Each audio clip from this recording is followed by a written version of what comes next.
They say history repeats itself, but sometimes it eats itself first. Imagine walking into an elegant European apothecary in the 1600s.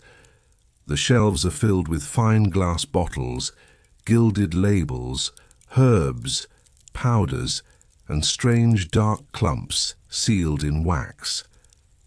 A nobleman in a feathered hat strolls in and confidently orders a popular remedy, mumia. It's ground up mummy. Yes, real human mummy. Not some exotic herb with a cool name, not a metaphor. Literal ancient Egyptian corpses, dug up, ground down, and swallowed. And this wasn't rare, it wasn't a mistake. This was elite medicine for centuries.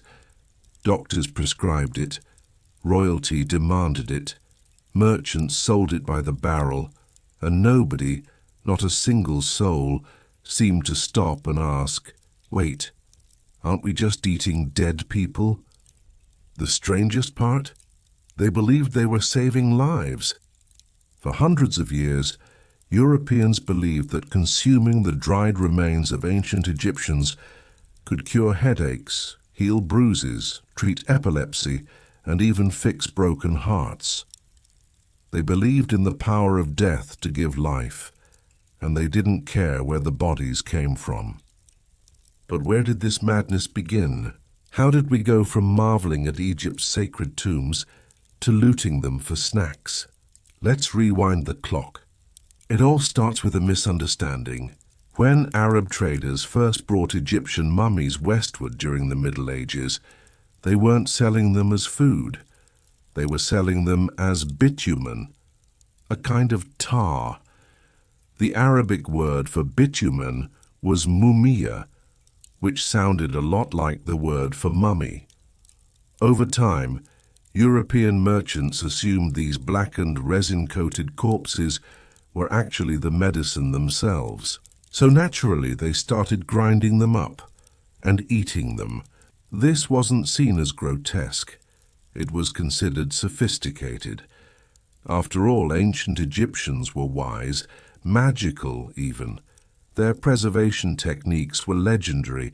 If these people could cheat death, then surely their flesh held power, and power meant medicine. Soon mummy powder was everywhere. Kings took it for strength. Priests used it to heal. Commoners crushed it into beer. There were even recipes: mummy wine, mummy tinctures, mummy ointments. It was mixed with honey, herbs and oil, sold at markets and in pharmacies, painted into artwork, woven into everyday life. And then it got darker. When the supply of ancient Egyptian mummies started to run low, because of course it did, Europeans didn't stop. Instead, they just made new ones. Criminals, beggars, slaves, freshly dead bodies were dried and processed to create modern mumia. Some were sun-dried, some smoked, some baked in ovens. All were sold as authentic Egyptian remains. This wasn't just disturbing. It was a full-blown corpse economy. Grave robbers became rich. Entire families made their living stealing mummies from Egyptian tombs and shipping them across the sea. Officials turned a blind eye. Museums even bought them in bulk, and sometimes sold off pieces when money ran low. In Paris, you could buy mummy powder by the gram. In London, it came in fancy apothecary jars with gold trim. In Germany, it was added to candy. You might be wondering, why didn't people question this? Well, some did. There were whispers, moral protests, religious warnings, but for centuries they were drowned out by the sound of money. Mummy trade was big business, and medicine was desperate. Remember, Europe at this time was a brutal place: plague, war, famine. No one really understood disease. People died young. Doctors had more superstition than science. And when faced with death, people will believe anything. If someone said a teaspoon of powdered Pharaoh could save your son's life, would you say no? That's the horror of this story. It wasn't about evil. It was about fear. And fear made people do the unthinkable. The weirdest part? The Renaissance, the age of reason and science, had made it worse, not better. Because during the Renaissance, people rediscovered classical texts, ancient medicine, and one name stood out: Galen, a Roman doctor whose writings became gospel. He believed in the power of natural substances to balance the body's humors: blood, phlegm, black bile, and yellow bile. When Renaissance doctors read that Galen used pitch and tar in his treatments, they assumed he meant mumia, so they doubled down. Now it wasn't just folklore. It was science. Or at least it looked like science. Doctors wrote massive books praising mummy medicine. Kings stocked it in their personal pharmacies. The Vatican used it. So did the French court. Even Queen Elizabeth I reportedly kept a jar of it on hand.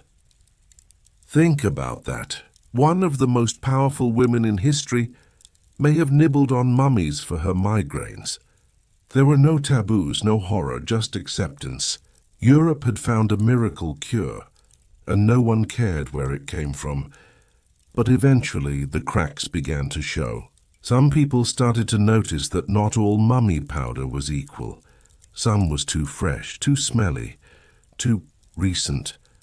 Travelers to Egypt wrote reports of mass tomb looting, skulls smashed open, bones dragged away in sacks, entire cemeteries stripped bare by torchlight.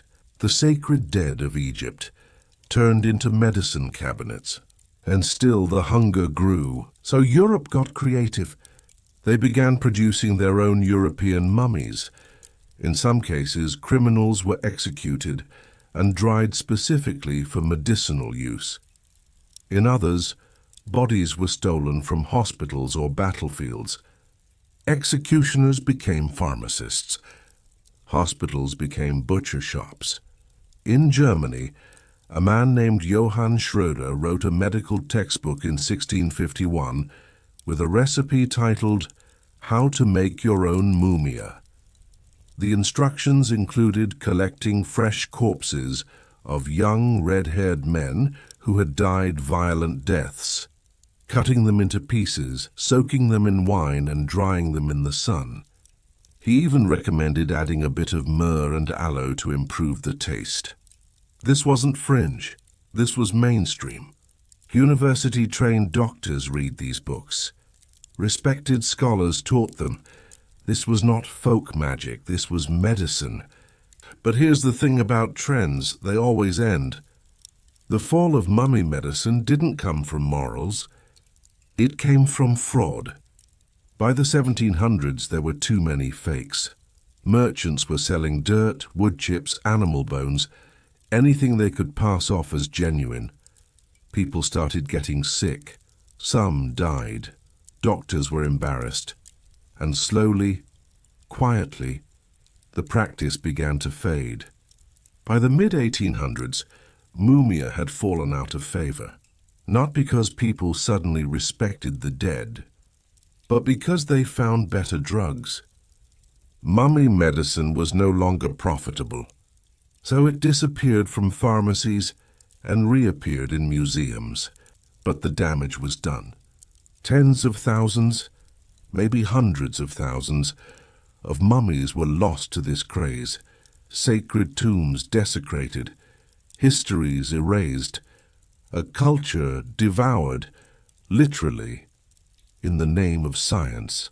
And yet, most history books don't talk about it. Why? Maybe because it's too strange. Maybe because it's too embarrassing.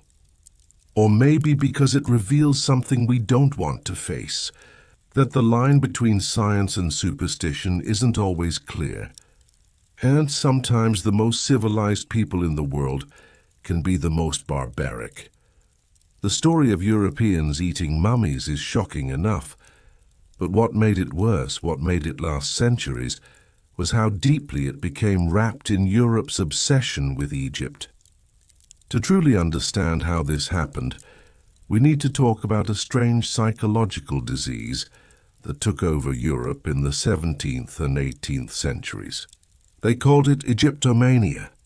This wasn't just fascination. It was an addiction, a fever. The pyramids, the hieroglyphs, the sarcophagi, the statues of jackal-headed gods. Europeans saw Egypt not as another country, but as a land of mystery, magic, and eternal wisdom. A place lost in time, a world preserved in golden tombs and forgotten scrolls, and they wanted to own it. But they didn't want to understand it, not really.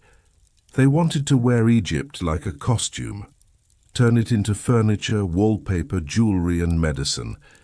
Egyptian symbols were copied onto churches. Obelisks were dug up and planted in Paris, Rome, and London. Mummies were bought as souvenirs, ground into paint, or burned for entertainment at private parties. Yes, burned.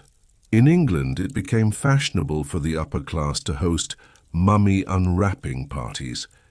Wealthy guests would gather in candle-lit parlors as hired experts sliced open real ancient mummies in front of an audience.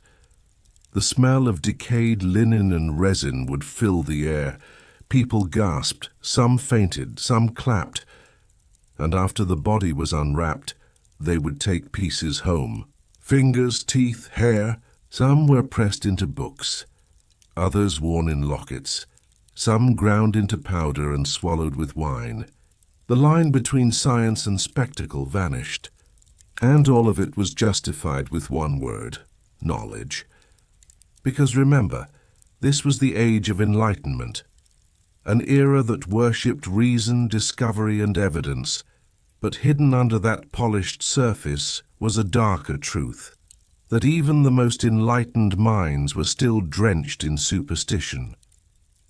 Many believed that Egyptian mummies were not just dead bodies, they were vessels of mystical power, life force, energy sealed inside for eternity. If you consumed part of a mummy, you weren't just eating flesh. You were taking in thousands of years of ancient wisdom, secret knowledge, magical immunity. That's how deeply the fantasy had rooted itself. Even the most rational men could be convinced that eating a bit of Pharaoh might make them stronger, smarter, or live longer. And this belief infected the highest levels of power. French kings, German nobles, Russian czars, even the Vatican had a supply of mummy medicine in its private stores. There are records showing that King Francis V of France kept a pouch of powdered mummy on him at all times, believing it would protect him from assassins and disease. In England, Charles II, the so-called Merry Monarch, was so obsessed with blood and life force that he created a special elixir made from the crushed skulls of mummies, believing it could restore youth and preserve his reign. Let that sink in. The rulers of Europe, the men who shaped laws, fought wars, and controlled millions of lives, were literally eating human remains in the name of health. And it wasn't just medicine anymore. It became art. During the Renaissance and Baroque periods, a new paint became fashionable among European artists. A rich, earthy brown pigment, soft, smooth, and perfect for oil painting. It was called mummy brown. Why? Because it was literally made by grinding up mummified flesh and bones and mixing it with oil and turpentine. Painters like Delacroix, Turner, and even reportedly Rembrandt used it in their masterpieces. It became the color of shadows, soil, and skin. Museums hung these works on their walls, admired for centuries, without realizing the canvas was tinted with the dead. This wasn't a fringe movement. This was the mainstream, in pharmacies, in paintings, in royal courts, in family homes. And the victims? They had no voice. The ancient Egyptians whose bodies were stolen, crushed, sold, and swallowed had no say in their fate. Their tombs were ripped open, their names erased, their memories turned into medicine for people who never cared to learn their stories. They were more useful as corpses than as people. But there's another layer to this story, because not all of the mummies consumed during this period were actually ancient Egyptians. As we said earlier, the demand eventually outpaced the supply. So a new solution was created: artificial mummies. Doctors and executioners across Europe began making their own versions. One popular recipe involved taking the freshly executed body of a criminal, cutting it into pieces, boiling it in wine, adding herbs like myrrh and saffron, and then drying the mixture until it became black, tar-like, and shelf-stable. This was sold as European mumia, and it was advertised as being even more potent than the original. In some cases, criminals were deliberately preserved and dried to meet market demand. Think about that. Someone could be executed for stealing a loaf of bread, and their body would then be turned into medicine, sold at apothecaries, swallowed by nobility, used as a cure for toothaches or melancholy. One man's punishment became another's prescription. And the logic behind it? Simple. Violence created power, and power, they believed, could be absorbed. The more painful the death, the stronger the medicine. This idea came straight from the old medieval belief in sympathetic magic, that things could retain the qualities of their origins. So a man who died suddenly, violently, with all his blood and strength still in him, would make the most potent cure. And so the victims kept piling up. But even as this practice spread, resistance began to rise, not for ethical reasons, but for practical ones. Doctors started to notice that the quality of mummy medicine was inconsistent. Some powders were mixed with dirt or sawdust. Some came from animals. Others caused rashes, infections, even death. By the 1700s, prominent voices in medicine began calling out the practice as outdated, unscientific, and dangerous.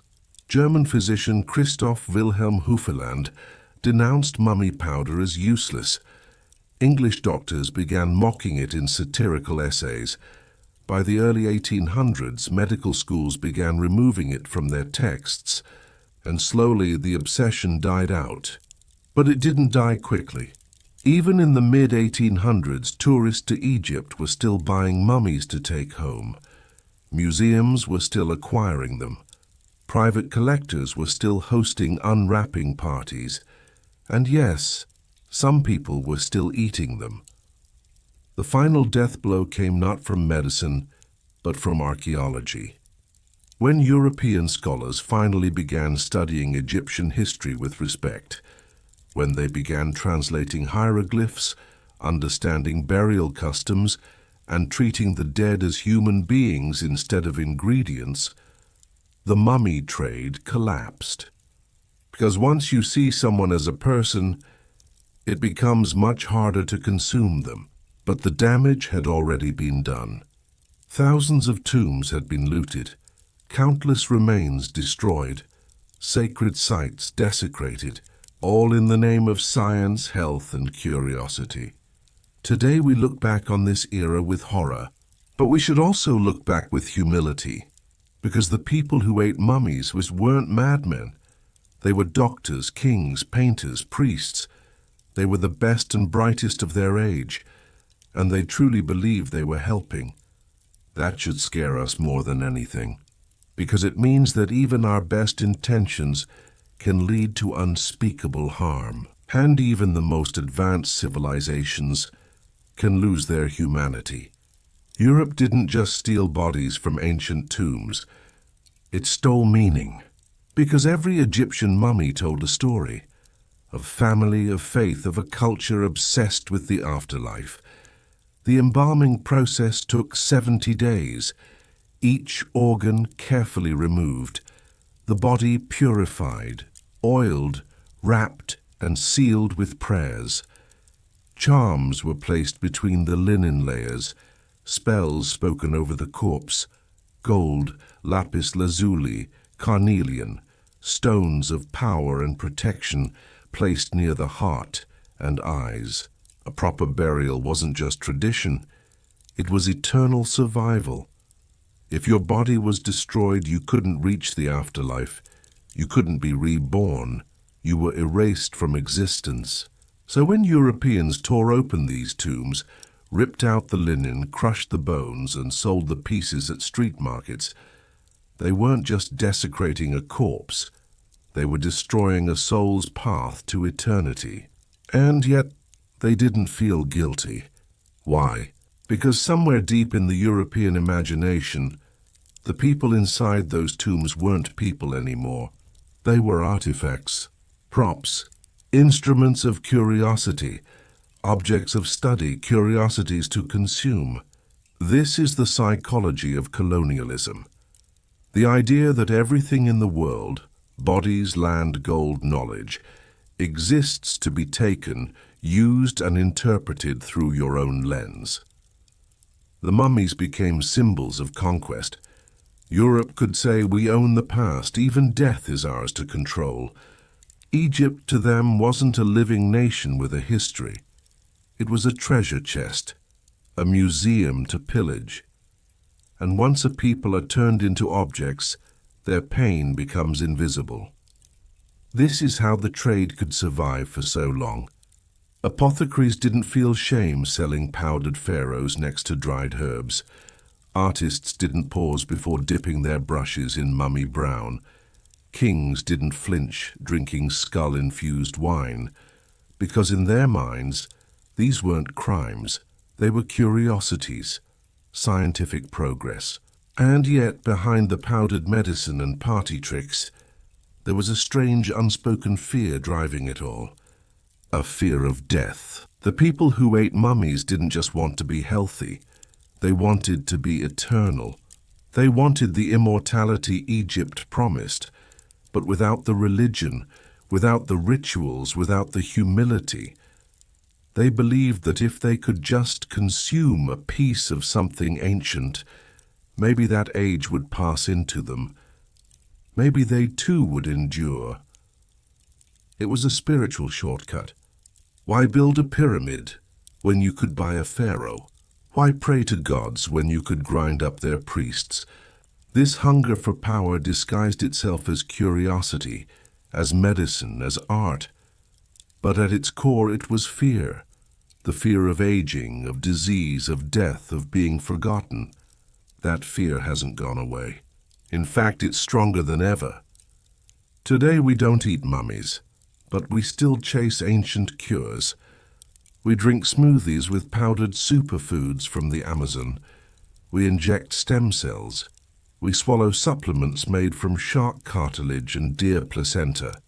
We buy face creams that promise to restore youth using exotic ingredients no one really understands. It's the same hunger, dressed in modern packaging. There are even wellness companies today that sell mumia. Still, usually marketed under exotic names, these black resinous powders claim to contain ancient minerals, sacred earth, or eternal energy. Most are fakes. Some are actual shilajit, a mineral pitch harvested in the Himalayas. But the branding is eerily familiar. Ancient, mysterious, powerful, and a little taboo. That's the sell. Because mystery sells. Exotic sells. Death, when dressed up as beauty, sells. Even our fascination with mummies hasn't ended. We've just digitized it. Walk through any major museum in Europe or the US, and you'll still find real Egyptian bodies on display, encased in glass, gawked at by school kids, scanned by tourists. They call it education. But is it? Would we feel comfortable displaying the mummified corpse of a 19th century European bishop in a glass box in Cairo? Of course not. So why is it okay the other way around? Because deep down that old colonial logic still lingers. The idea that some bodies are history and others are sacred. But not everyone agrees. In recent decades, a growing number of Egyptians have begun demanding the return of their ancestors. They argue that these mummies were not gifts. They were stolen, sold under colonial rule, ripped from tombs without consent, and they deserve to come home. Not just as artifacts, but as people, as family. In 2021, Egypt hosted a grand event called the Pharaoh's Golden Parade, where 22 royal mummies were transferred with full ceremony from the old museum in Cairo to a new resting place. It wasn't just a transport, it was a funeral, a reclamation. The music swelled, lights danced, crowds watched, and for the first time in centuries those ancient kings and queens were honored not as curiosities, but as ancestors. It was powerful. It was overdue. Because these weren't just bones in linen. They were people with names, with fears, with beliefs about death and the soul. They lived, they loved, they prayed for safe passage to the afterlife. They never imagined their journey would end inside someone's mouth. So as we tell this story, as strange and disturbing as it is, we should also feel something deeper than shock.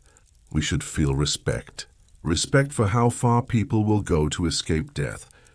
Respect for how easily power can blind curiosity. And respect for the lives, the real sacred lives, that were reduced to powder in the name of science.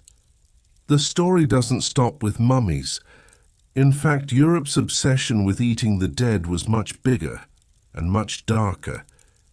Because while powdered mummy might have been the most exotic corpse on the menu, it wasn't the only one. Across early modern Europe, from the grand halls of kings to dusty village apothecaries, human flesh, blood, fat, and bone were used as medicine. Yes, they ate people, and not just foreigners in distant tombs. Sometimes it was their own. Let's start with blood.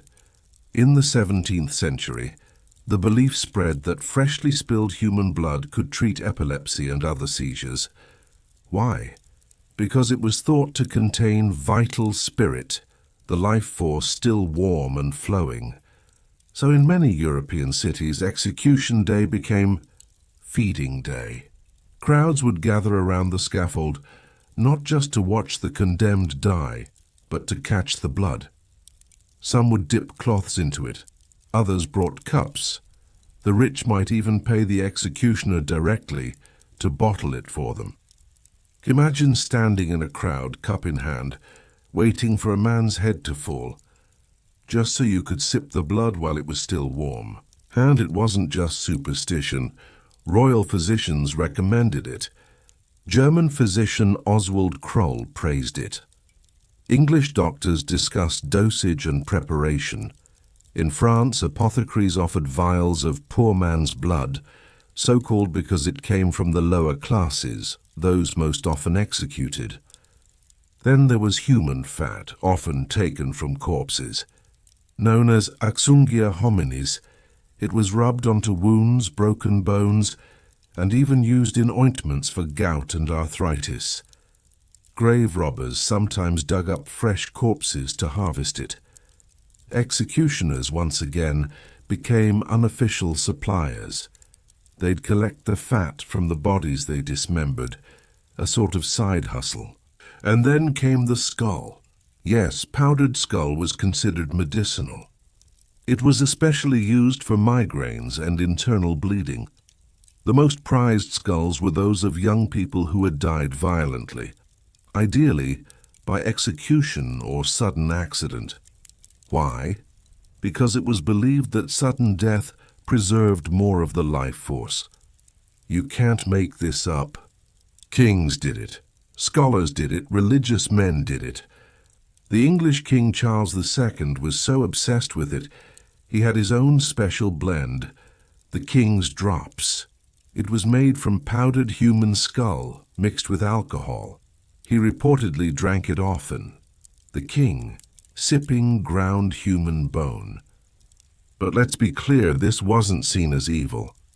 This was science, or at least what passed for science in the age before germ theory and modern medicine. People believed that consuming parts of the body, the physical seat of life, could transfer its essence. If a liver could detoxify, maybe eating one would clean your blood. If blood carried life, drinking it might restore energy. And if bones were strong, perhaps they could strengthen you too. It's a strange blend of metaphor and medicine. And into this belief system, the Egyptian mummy fit perfectly. Dried, preserved, ancient, with the added allure of mysticism and empire. You weren't just swallowing flesh, you were swallowing history. That's what made mummy so popular. It was exotic enough to feel powerful, but sanitized enough, dried, perfumed, resinous, to feel less grotesque. It had the prestige of ancient wisdom, with the physical appeal of a spice or incense. And for centuries it worked, at least in the market. Mummy powder was shipped across Europe. Appearances mattered, so sellers added pitch or asphalt to get the right color. Some even faked it, grinding up criminals, beggars, or slaves and calling it mummy.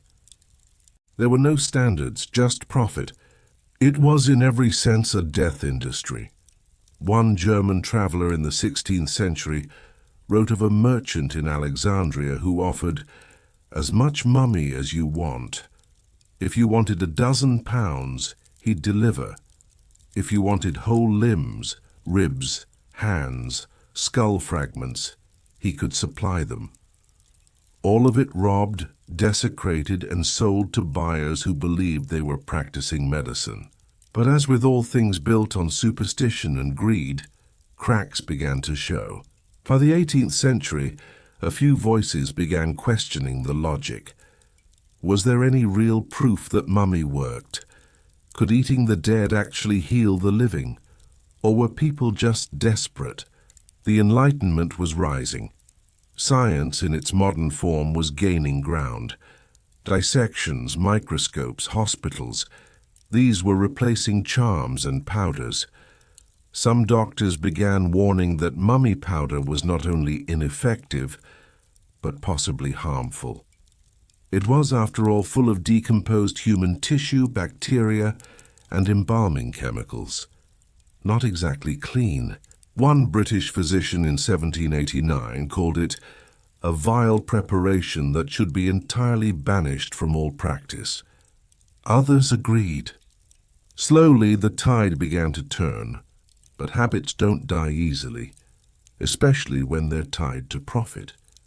Even as science advanced, mummy medicine lingered. It moved from apothecaries to collectors, from physicians to painters, from hospitals to museums. And even when people stopped swallowing it, they still displayed it, studied it, fetishized it. Because once a culture has consumed something, body, symbol, or belief, it rarely gives it back. It simply changes how it digests it. Once the medical world began to leave mummies behind, the art world picked them up. Because if people couldn't eat the dead anymore, they found other ways to use them. One of the strangest and most overlooked is this. For centuries, European painters used mummies to make paint. Yes, actual powdered human remains turned into color. It was called mummy brown, a rich, earthy pigment made by grinding up pieces of Egyptian mummies, mixing them with white pitch and myrrh, and suspending it in oil. It was a favorite of artists in the 17th, 18th, and even 19th centuries. Why? Because the color had depth, warm, dark, subtle. It blended well, it lasted, and most importantly, it had mystique. You weren't just using any brown, you were painting with ancient skin. Some artists loved the idea. They thought it gave their work a kind of sacred power, like they were channeling history itself through the brush. Famous painters like Eugene Delacroix and even J.M.W. Turner are believed to have used mummy brown. It wasn't niche. It was respected. Art historians estimate that thousands of mummies were ground up over the centuries just to make paint. Let that sink in. These were once people. Priests, farmers, artisans, mothers, carefully embalmed and entombed to last eternity. Instead, they were scraped out of crypts, turned into dust, and smeared onto canvas. And for the artists of the time, it was normal. You could walk into a paint shop in London and ask for mummy. The clerk would know exactly what you meant. But there's more, because mummies weren't just medicine or paint.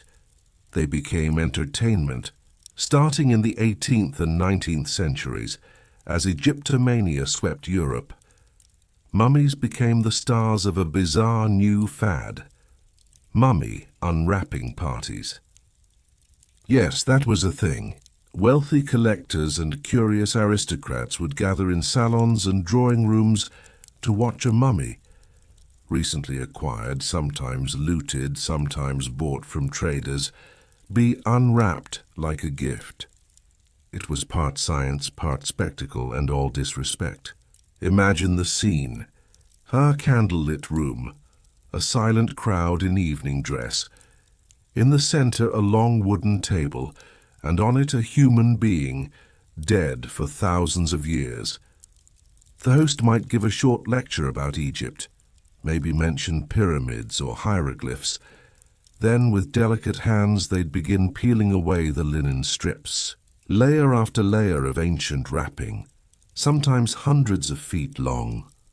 And underneath, the body, blackened, hardened, sometimes with the face still visible, lips drawn back in a final rictus, rings still on fingers, amulets nestled in the chest cavity, gold leaf glinting beneath resin.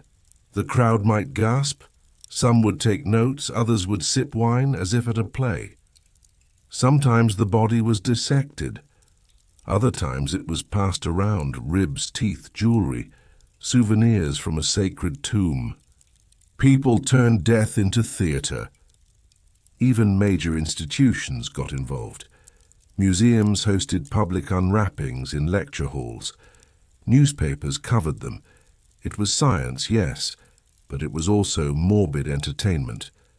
And in a twisted way it made sense, because these weren't seen as people. They were artifacts, curiosities, products of a dead civilization. Stripped of humanity, they became tools to study, to profit from, to show off. And the West couldn't get enough. Writers like Edgar Allan Poe and Sir Arthur Conan Doyle turned mummies into characters, haunting, vengeful, mysterious. Stage plays featured them. Early films dramatized their curses. By the early 20th century, the mummy had become a full-blown pop culture monster. No longer a person or even medicine, but something worse, a myth used to sell tickets. This is how consumption changes. What began as an act of eating, literal physical consumption, evolved into cultural consumption. Bodies became medicine, then paint, then props, then legends, and yet the violence remained. Because whether swallowed or displayed, the mummies were never asked. No one sought their consent. No one thought to preserve their dignity. Their cultures were plundered, their tombs desecrated, their names lost. And all for the benefit of those who believed themselves civilized. There's a strange irony to it. Europe, the land that imagined itself the pinnacle of progress, spent centuries devouring the dead in one form or another, calling it science, art, entertainment, all while declaring the people they consumed to be primitive. But who were the real savages? The Egyptians honored their dead with ritual, care, and eternity in mind. Europeans boiled them, bottled them, painted with them, and laughed as they peeled back the layers of their skin. Even today, mummies remain in museums, behind glass, beneath lights, far from home. Some are kept in boxes in dusty basements, catalogued but forgotten. Others are still displayed upright, posed for tourists. And though the eating has stopped, the consumption hasn't.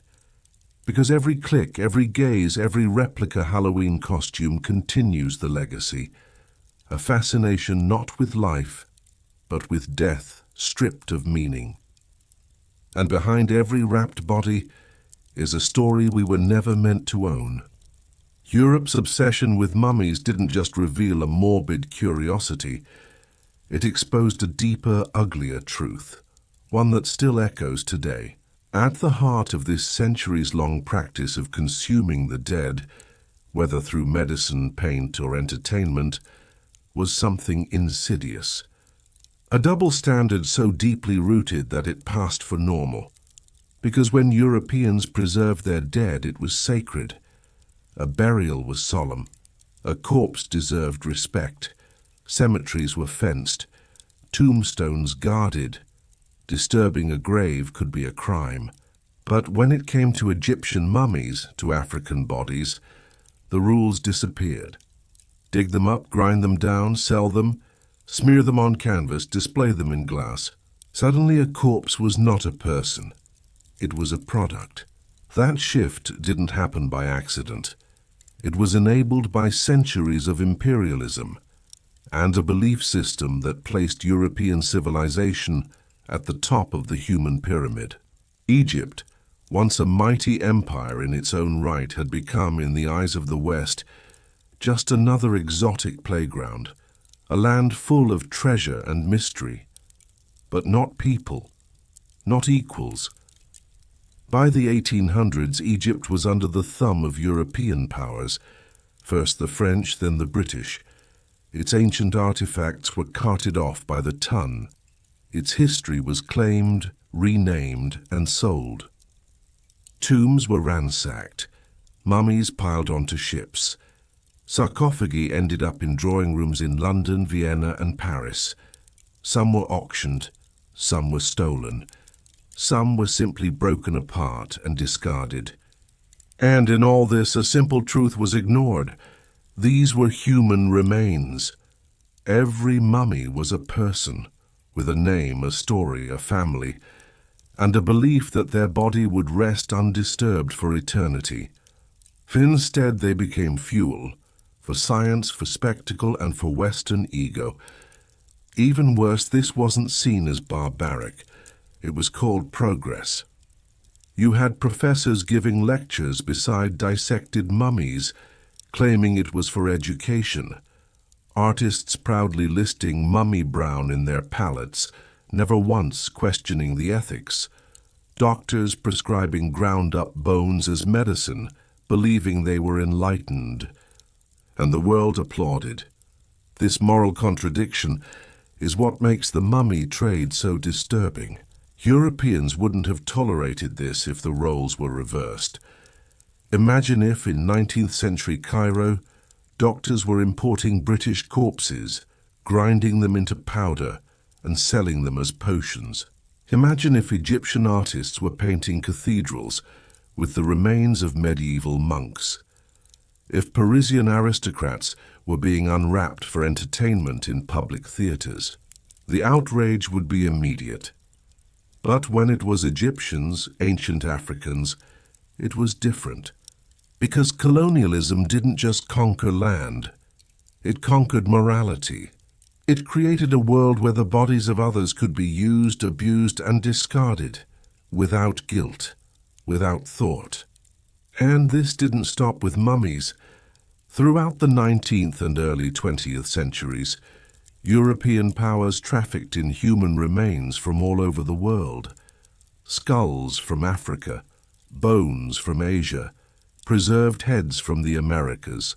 They were studied, measured, labeled, put in cabinets, displayed in museums. Whole skeletons were mounted and shown to the public, not as individuals but as examples, as evidence in racist scientific theories about intelligence and evolution. And behind each set of bones was a life, a language, a soul. Even in death, people of color were denied their humanity. Today, many of these remains still sit in the back rooms of Western museums, uncatalogued, unreturned, unnamed. A silent archive of a time when empire reached even beyond the grave. But things are starting to change. In the last few decades, growing movements have emerged to confront this legacy, to return stolen bodies and restore dignity to the dead. Some countries, like Egypt, have begun formally demanding the repatriation of mummies and sacred objects. Museums around the world are slowly, often reluctantly, re-evaluating their collections. In 2020, the French government passed laws to allow the return of colonial-era artifacts to countries like Benin and Senegal.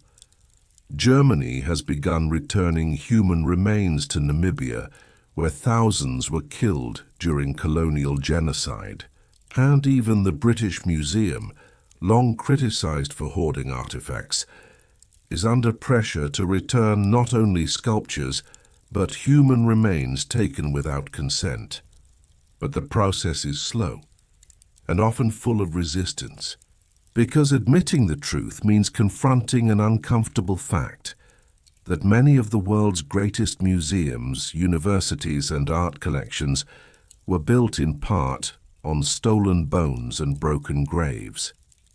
It means rewriting the story we tell ourselves about civilization and progress. It means admitting that the line between science and savagery isn't as clear as we were taught, and yet it's necessary because the mummies we've spent centuries consuming were never meant for us. They were not resources. They were not curiosities. They were people. They lived in a world rich with culture, belief, and beauty. They believed in life after death. They wrapped their dead in spells and sacred texts, buried them with care, and sealed them for eternity. And we, the so-called modern world, broke that promise. So the least we can do is remember. Remember that behind every myth of a cursed mummy was a real person, robbed of peace. That behind every jar of medicine, every smear of pigment, every ticket to an unwrapping, was a life reduced to a product. And maybe, just maybe, it's time to stop consuming and start restoring. If you've ever heard of the mummy's curse, chances are you didn't learn it in history class. You saw it on a movie poster, in a horror novel, or whispered around a campfire. But what if the story behind the curse wasn't just about superstition? What if it was actually about guilt? You see, by the late 1800s and early 1900s, Europeans had been digging up mummies for centuries, slicing them open, burning them for fuel, grinding them for medicine, and even unwrapping them at parties. But something began to shift. In 1922, when British archaeologist Howard Carter discovered the tomb of the boy pharaoh Tutankhamun, the world exploded with fascination. Here was a tomb untouched by grave robbers, sealed for over 3,000 years, glittering with gold, strange animals, and ancient mysteries. But soon after the tomb was opened, something strange happened. Lord Carnarvon, the aristocrat who funded the excavation, died suddenly. He had developed a mysterious infection after a mosquito bite. His dog howled and dropped dead the same night. Then others involved in the dig began to die one by one, under eerie circumstances, heart attacks, fevers, suicides. The press had a field day. Newspapers printed headlines like, "Pharaoh's curse strikes again" and "The Mummy's Revenge."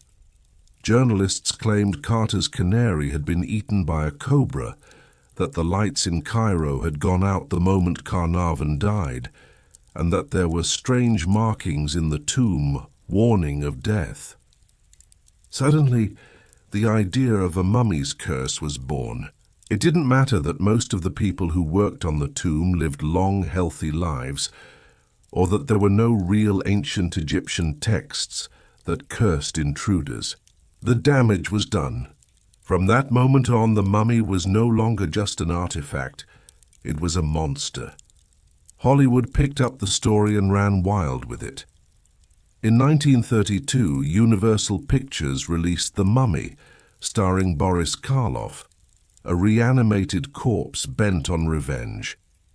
Wrapped in dusty bandages, he stalked the living, cursing those who disturbed his rest. It was a box office hit, and it sparked a new genre, mummy horror. From the 1950s through the 2000s, mummy movies multiplied.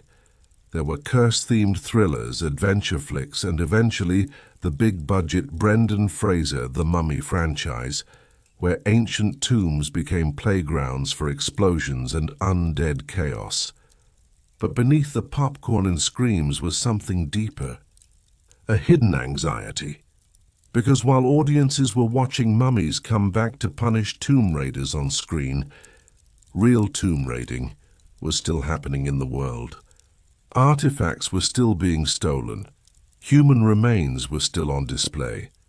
The West still hadn't reckoned with the centuries of cultural theft and desecration. So the curse became a kind of metaphor, a subconscious fear that maybe, just maybe, the past doesn't forget.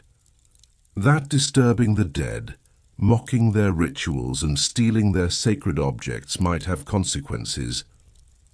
And not just supernatural ones. It's worth asking, why was the mummy the villain? Why wasn't the villain the archaeologist who opened a tomb meant to stay closed? Why wasn't it the museum curator who put someone's body behind glass? Because that would have made us, the audience, uncomfortable. It would have forced us to question the stories we grew up with, the museums we trusted, the idea that history was there for the taking, no matter whose it was. So instead, pop culture gave us a tidy version. Mummies are scary, exotic, and dangerous. Egypt is a land of booby traps and curses. And Western explorers? They're just curious adventurers. But in truth, ancient Egypt was not a horror movie set. It was a civilization, one of the most advanced the world had ever seen. It had mathematics, medicine, architecture, and philosophy. It built monuments still standing thousands of years later. Its people worshipped gods, mourned their dead, and honored the afterlife with art and reverence. And that reverence is exactly what we violated, again and again. The real horror wasn't that mummies came back for revenge. The real horror is what we did to them. How we turned their resting places into treasure hunts. How we turned their bodies into medicine. How we laughed at their unwrapping, smeared their remains onto paintings, and sold their bones for souvenirs. So maybe the mummy's curse was never about ancient magic. Maybe it was a story we told ourselves to mask the shame, to make the dead scarier than the people who disturbed them. Because if you look past the dusty bandages and the fake tomb traps, you'll find a very human fear that the past remembers, that it watches, and that one day it might ask for justice. By the late 19th century, the fashion for eating mummies was finally dying out. Medical science had begun to shift. Germ theory was gaining ground. The idea that disease was caused by invisible filth, not spiritual imbalance, was finally being taken seriously. Doctors were washing their hands. Hospitals were becoming cleaner. And most importantly, the synthetic drugs were on the rise. No longer did you need to grind up a corpse to treat bruising or epilepsy. You could take aspirin, you could use morphine, You could inject quinine. But even as science moved forward, the legacy of mummy medicine lingered. You still had artists buying so-called mummy brown pigment, made from actual human remains, well into the 20th century. You still had European museums proudly displaying sarcophagi, skulls, and entire wrapped bodies under glass, without permission or proper documentation. And you still had people, even well into the 1900s, attending public mummy unwrapping events in universities and lecture halls, not for medical use anymore, but for spectacle. The attitude was clear. The dead of ancient Egypt belonged to the world. Their stories, their bodies, their tombs, all were fair game for science, entertainment, and profit. But something began to change again. In the mid-20th century, a new generation of archaeologists began to speak out.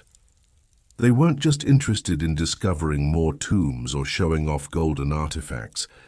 They started asking hard questions. Questions like, who gave us the right? What do we owe the people we've taken from? And how do we honor the memory of the dead, not just as relics but as human beings? One of the most powerful voices came from Egypt itself. Egyptian archaeologists, historians, and activists began pushing back. They demanded that museums return stolen artifacts. They fought to take control of their country's narrative, and they started retelling history on their own terms, not filtered through European romanticism, but grounded in fact, reverence, and identity. By the early 2000s, something remarkable happened. Museums around the world began to feel the pressure. Institutions like the British Museum, the Louvre, and the Museum of Fine Arts in Boston were forced to defend how they acquired their Egyptian collections. Some even returned stolen objects, not many, but enough to start a precedent. And in the academic world, there was a shift in tone. Unwrapping mummies was no longer seen as bold research. It was seen as desecration. Egyptologists now use CT scans and MRI technology to study mummies without disturbing the wrappings. They use tiny cameras and 3D modeling to explore tombs without breaking the walls. They talk more openly about colonialism, exploitation, and the real people behind the artifacts. Because that's what's often forgotten. These weren't just mummies. They were mothers, fathers, soldiers, priests, children. They lived entire lives. They worked in fields, served in temples, danced at weddings, and mourned at funerals. They believed in something greater, in gods and spirits, and an afterlife where they'd be remembered forever. And we turned them into commodities. But now modern Egypt is reclaiming that legacy. In 2021, Egypt held a massive televised event called the Pharaoh's Golden Parade, where 22 royal mummies were moved in custom-built vehicles from the old museum in Tahrir Square to the new National Museum of Egyptian Civilization. It was done with full ceremony. Music, lights, a military escort, and national pride. It wasn't about exploitation. It was about honor. Egypt was saying to the world, these are our ancestors. They are not curiosities, they are not medicine, they are not yours, they are ours. It was a powerful reminder that history doesn't belong in the hands of those who stole it, but in the hearts of those who lived it. And that brings us full circle. From a time when Europeans ate ground-up mummies to treat headaches, to a time when those same mummies are being respectfully reburied, re-examined, and remembered. So what do we take from this? What lessons does this morbid chapter offer? Maybe it's this: that science without ethics can become a nightmare. That curiosity without consent leads to exploitation. And that the dead deserve dignity, even when they're ancient, even when they're wrapped in linen, even when they've been reduced to pigment or powder or tourist attractions, because one day we'll all be history. And how we treat the past reveals everything about how we deserve to be treated in the future. So the next time you walk through a museum and see a mummy behind glass, stop and ask yourself, is this education? Or is this legacy built on a lie?